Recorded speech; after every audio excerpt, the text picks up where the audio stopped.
Good day mga friends! Narito tayo ngayon para sa isang review para sa Principal's Test or National Qualifying Examination for School Heads. Sinasabi na malapit na ito at kailangan nating paghandaan.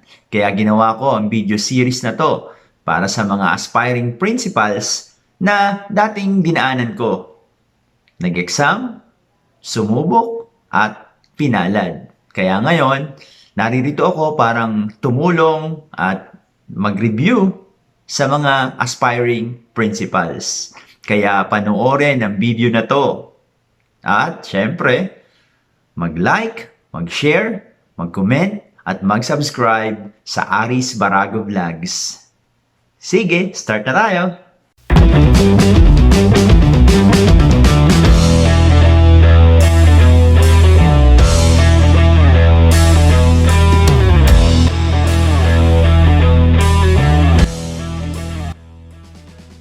Paano nga ba maghanda para sa isang examination? Lagi naman nating iniisip na ito ay isang araw lang natin kukunin pero napakatagal ng preparation. And today, I will be sharing to you how to ace the Principal's Test or Nqesh. So specifically, sinasabi na ito ay malapit na. Kaya kailangan nating paghandaan. I would like to show to you this piece of paper. This is the certificate of rating when I took the Principal's Test last 2015. As you can see, nahahati na sa iba't ibang domain ang Principal's Test. Ito yung front page. Ito naman yung second page. So it's divided into different domains. Number 1 is school leadership. Number 2 is instructional leadership. Number 3 is creating a student-centered learning climate. Next is human resource management and professional development. Parents' involvement and community partnership. School management operations. Personal and professional attributes and interpersonal effectiveness. Sabihin nyo naman, ang dami naman. But I think the new Principal's Test or the coming Principal's Test will be divided into only 5 domains. So tingnan natin. Let's analyze. This is the passing score last 2015 with 46 items. Ang item ay 46. So you should get at least 31 to pass. 41 to 27. 27, dapat maka-18 ka to pass. Human Resource and Management and Professional Development ay 29, you should get 19. Parents Involvement and Community Partnership, 11 ang items, dapat maka-7 ka to pass. And then, School Management and Operations, 23, dapat maka-15 ka. It was during the time, 2015. And 23, dapat maka-15 ka. So, ito yung mga score na nakuha ko. I got 37 for school leadership, 36 for instructional leadership. As you can see, mataas yung score ko in terms of instructional leadership. Why? Because I was a master teacher for a long time. I've been a master teacher 1 and a master teacher 2 for almost 6 years. That is why mataas ang score ko sa instructional leadership. Next, creating a student-centered learning climate, I also got 23. And of course, I can attribute this to being my master teacher. Next, human resource management and development is 26. Ang score, ang total ay 29, naka-26 ako. And then, parents involvement and community partnership, 11 ang items, I got 9. Okay? So, sabi nga, ilan lang ang mali mo pag hindi ka sinwerte at bumagsak ka sa isang domain, hindi ka napasado. Next, school management and operations. You can see, 23 items and 15 ang passing, I got 18. Malapit na yun, muntik na yun. And then personal and professional attributes and interpersonal effectiveness, ang item ay 23 and then I got 21. And then my overall score is 170. Although hindi siya masyadong ikino-consider, the most important thing is you pass all the domains.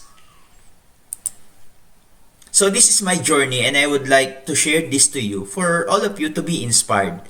I've been a principal of Liwayway National High School in Mauban, Quezon from September 13, 2016 to May 31, 2021.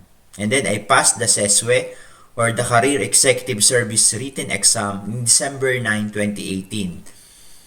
Next, I am the current principal of Lamon Bay School of Fisheries in Gumaca, Quezon from June 1, 2021 to present. So this is my second station, and because of passing the principal's test, I was promoted to principal 2. With God's grace and with, of course, your perseverance, you can be promoted. And I also passed the first stage of the Career Service Executive Board 4-phase process.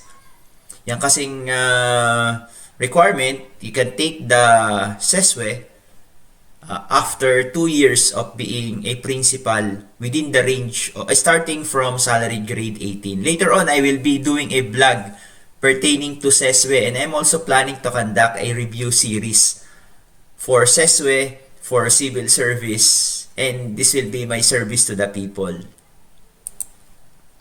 So this is my piece of paper. This was when I took the CESWE. So just to share and to inspire all of you. So let us begin. To take the exam is a gamble, but why not try? 'Di ba? Sabi nga parang nagsaing ka tapos hindi mo naman kinain na bahaw. So pag nandiyan na kayo, napalista na kayo, napakasama na kayo sa program ng mga division to take the exam. So try your best and prepare. Sabi, there is what we call the spotlight effect. It was coined and proposed by Thomas Gelovic and Victoria Hasted Medfic and Kenneth Savitsky in 1999. Alam niyo tong spotlight effect? Ito kasi yung yung sinasabi, lagi mong iniisip na, nako, nakatutok sa akin ng spotlight, lahat sila nakatingin sa akin, lahat sila inaabangan nila ako kung papasa ba ako o babagsak ako. That is what we call the spotlight effect. But we should not think of that. The spotlight effect is totally not true in our way of thinking. Kasi hindi naman nila concern kung ano ang mga pinagagagawa mo sa buhay. Their concern is how to live and how to live on their own life. Kaya iniisip lang natin na lagi sila nakatingin sa atin. But let's do our part. Let's focus on what we want. Okay? So that's the spotlight effect. And then reflect on your intentions. Sabi ko nung mag-e-exam ako ng principal's test, sabi ko, if I will pass, I will do my best to inspire, to serve the students, and of course, guide my co-teachers. And that's my intention, and it was given to me. Next, prepare. Sabi, preparation is the best key for promotion. Di ba? Marami tayo minsan pinagkakaabalahan sa school, pero minsan hindi natin naiisip na ito pala magiging way para ma-promote ako. You know, when I was a master teacher, I'm doing community service, nagagawa kami ng mga projects sa schools. But my intention is, of course, to serve. Nagturo kami ng computer sa mga out-of-school youth. Nagturo kami ng mga iba't ibang way para mag-garden sa mga community. So, yun pala, nakakatulong to help the people and of course, get points for promotion also. So yan, preparation is the best key for promotion. Ako ay naging principal too because I have prepared programs. I use the program Math Cycle, Math and Science on Tricycle. That is a community service. That is an innovation. I conducted action researches. But at the same time, what you are doing is to improve the school, to improve the students, to help yourself also. I have took a doctorate and I have finished it. And then I am taking my second Ph.D. At UPLB. This is in preparation for your promotion. And this is also to prepare yourself and to enhance yourself. Sabi nga, you cannot give what you do not have. Kaya andyan na kayo, ituloy nyo na. The preparation, physical fitness is important. You know, if you will be taking a test, it's just like a marathon. Hahapuin ka, mapapagod ka kasi mahirap talagang mag-isip. Time management. Ito, tip ko sa inyo. You use the Pomodoro technique. What is the Pomodoro technique? Minsan, sasabihin natin, isang araw akong mag-aaral, I will study the whole time. Pero, pag nakapag-open ka na ng Facebook, nakapag-YouTube ka na, and napansin mo, hindi ka na naging efficient. What you will do is this. 20 minutes, focus on the review. You read, you get what the material is saying, and then after 2 to 3 minutes, mag-break ka. Lakad-lakad ka, mag-coffee ka, tapos pwede kang kung saan muna magpaupo-upo, ganyan, and then balik ka uli, review ka uli. So that's the Pomodoro technique. There is a break in between. Ang principle kasi nito parang yung puno na pinuputol ng mga naglalagare, nagka-power. So pagkatapos nilang magputol, hahasain uli yung yung talim ng power saw. Tapos magpuputol uli. Tapos hasa uli. That is one example of the Pomodoro technique. Pero syempre hindi naman advisable yan ng pagputol ng puno. Kasi that is against environmental protection. Next, find your sweet spot. An ideal or most favorable location, level, area, or combination of factors for a particular activity or purpose. So if you will be preparing for the principal's test or any examination, you should find your sweet spot. This place, this is my sweet spot. Where I read, where I study, and the place is cool, you relax. So that's your sweet spot. Diba? Meron ka mga lugar kung saan nakakapag-aral ka, nakakapag-memorize ka, and then yung mga materials na tinitingnan mo, naiintindihan mo. That is finding the sweet spot. Next, use mnemonics. Mnemonics, yung kagaya ng mga ginagamit natin pag nagtuturo tayo. One example is, I was once a science teacher. Nagtuturo ako ng chemistry. Diba? So, the first group in the periodic table is called Group 1A. Okay? Or Group 1. Ang elements doon ay hydrogen, lithium, sodium, potassium, rubidium, tapos merong cesium, saka francium. Diba? Ang mnemonics ko doon, halina kumain rambutan kasoy father. O, di ba? That's mnemonic. Hydrogen, Li, lithium, Na, sodium, di ba? K, potassium, kumain. Rb, rubidium, rambutan, and then cesium, and then francium. Yan. So, that is one example, mnemonics. And I have invented different mnemonics to easily remember things. Or imagination. Okay? So, try to relate something with an idea. Okay? So, if you will be talking about the domains of the PPSSH, you imagine yourself that you are being a principal and you are doing these things, di ba? So, action memory, mga gumagamit na mga hand memorization, sa mga ganyan technique. And then, project push. Here in DepEd Quezon, we have project push. Shoutout nga pala kay Sir Herbert Perez, ang aming ASDS ng DepEd Quezon. Sabi niya, dapat meron tayong project push and to help the aspiring principals for the examination.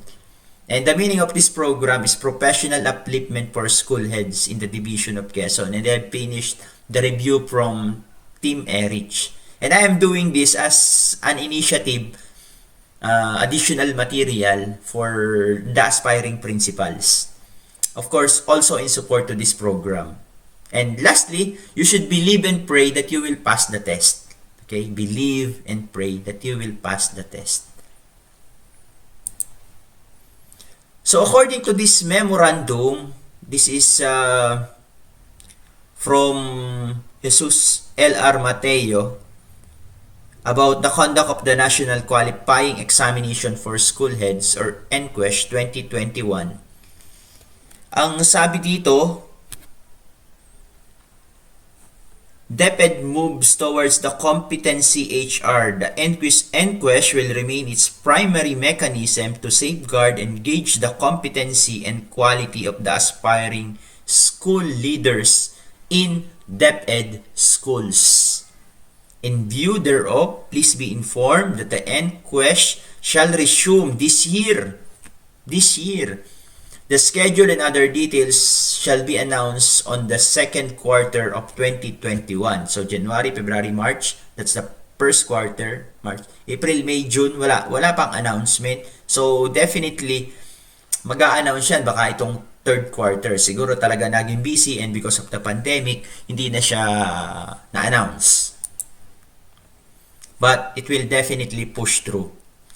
And sabi, PPSSH or the Philippine Professional Standards for School Heads ang magiging basis. Kaya, dapat mag-focus tayo sa PPSSH. And this is DepEd Order number 24 series of 2020. So remember that, DepEd Order number 24 series of 2020. Pero sa examination naman, hindi naman tinatanong kalimitan kung ano yung DepEd Order.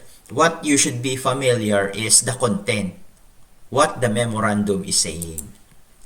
So, let's review the PPSSH. Okay, this should be memorized by heart. So, domain 1 is leading strategically. So, it highlights the role of the school heads in setting the direction, goals, and objective of schools in ensuring that these are understood and embraced by the stakeholders. Yan. And then, laging sinasabi dito, you should comprehend information such as laws, policies, research, feedbacks, and context. So, number 1 is leading strategically. One example, if you will be leading strategically, di ba, pag magsusolicit ka, hindi naman pwedeng, or you will build partnerships, not solicit, that's the, you will build partnership. If you will be building partnership with a state university, so hihingi ka sa kanila ng tulong dun sa mga professors nila in terms of technical know-how, yung mga ganyan. Kung makikipag-partner ka sa isang furniture shop, to support you sa paggagawa ng mga table or hihingi ka ng mga scrap materials, and you will not use any shotgun approach na lahat hihingan mo ng papel pero hindi naman yung resources nila. That's one example. Leading strategically. So, itong leading strategically ay merong 7 strands. Yan, which is presented here. So, punta tayo sa domain 2, Managing school operations and resources. Ito yung kalimitang iniintindi, lalo na ng mga schools o ng mga school heads na non-implementing units. Kalimitan dumadating sa kanila yung monthly MOOE. Yan. It is the role of the school head in managing systems and processes in school. This highlights the school head's commitment in ensuring efficiency, effectiveness, and fairness. Yan. Kaya pag ikaw ay school leader, at least dapat meron kang basic knowledge sa economics in education.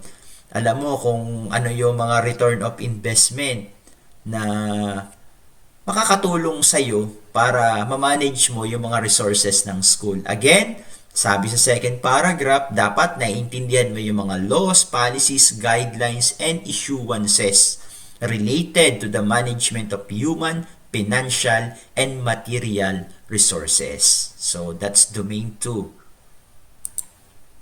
Next, managing school operations and resources strands. So, yan.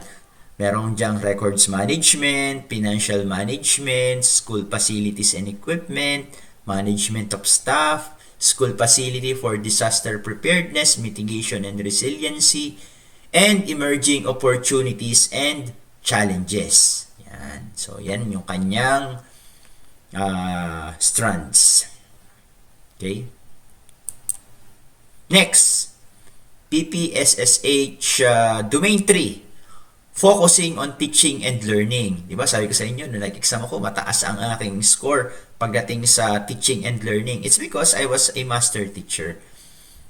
Sa atin naman, Domain 3, it concentrates on the work of school heads in promoting quality teaching and learning. So, sabi nga, ang trabaho ng school head dapat nasa 70% ang focusing on teaching and learning, which emphasizes the school head's commitment in providing instructional leadership towards improving competence among teachers and outcomes among learners. So, this domain, sabi, as school heads are expected to provide technical assistance on instruction related to curriculum, practice, and performance. This is how you help your co-teachers develop and how you support them by giving technical assistance in terms of instruction. Mga ganyan. So, that is domain 3. And then, meron tayong 8 strands, which is listed here. Kasama yan yung mga learner achievement performance indicators, yung mga ginagawa natin na monitoring in terms of the teaching performance of teachers. And then, meron din tayong learning assessment, learning environment, and learner discipline. So, that is domain 3. Next, domain 4. It is developing self and others. It recognizes the role of school heads in nurturing themselves and others. This domain centers on the school head's commitment in ensuring people and team effectiveness. This domain, school heads are expected to reflect on their personal and professional development to enhance their practice in leading and developing the people. So, pag sinabing domain 4, developing self and others, that is how you nurture yourself and others. And then, you are committed for team effectiveness na papaunlarin mo yung mga kasama mo, you will fully support them in their professional development. Tapos, meron tayong mga iba't ibang domain. So, 8 domains. Personal and professional development na ginagawa ng mga teacher, professional reflection and learning, professional networks, and all others. That's domain 4.